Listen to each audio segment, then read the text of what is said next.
Hey guys, Joey here with Cannon's RV. On today's episode of Cannon's RV Repair, we're working on an electric jack system made by Lippert. It's a Cougar Keystone fifth wheel. What we diagnosed it as being a bad touchpad right here. This is the old touchpad, and when you would push the button, it only worked intermittently sometimes. So here's the new one right here.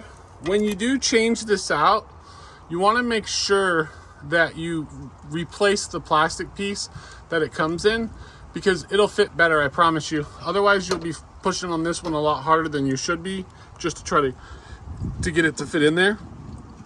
So go ahead and plan on changing this piece out. It's just held in the back there with 4 screws. And when you go to remove the other one, you would just, I'll show you here. We're gonna go ahead and put this new one in.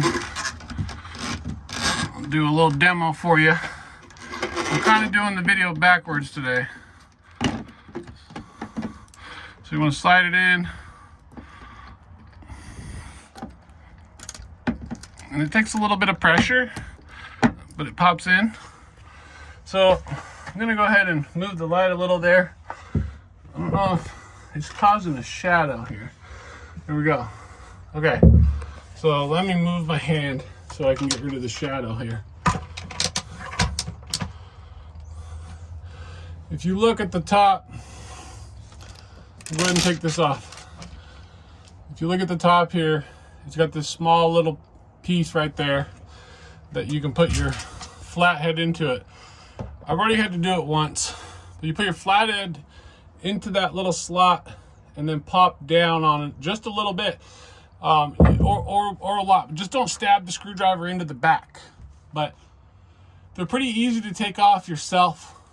So I mounted this one all the way together, and I was like, you know, this would make a good DIY video for our subscribers. For anybody that's having a problem with an intermittent Lippert electric jack controller. They do use these on the hydraulic ones as well. So it's the same touchpad, believe it or not. I'll post a link in the description in case you guys need to purchase one. So you want to do it yourself, but you can support my channel by purchasing it through that link. It's just an affiliate link. I earn when you purchase it. I don't actually ship the part, but it's a Amazon affiliate link. So if you guys have any questions, comment below, like the video, and subscribe to our channel. Safe travels out there, and thanks for watching. And if you're in the Clark County, Vancouver, Washington area, give me a call and I would be happy to perform mobile RV service on your motorhome or travel trailer.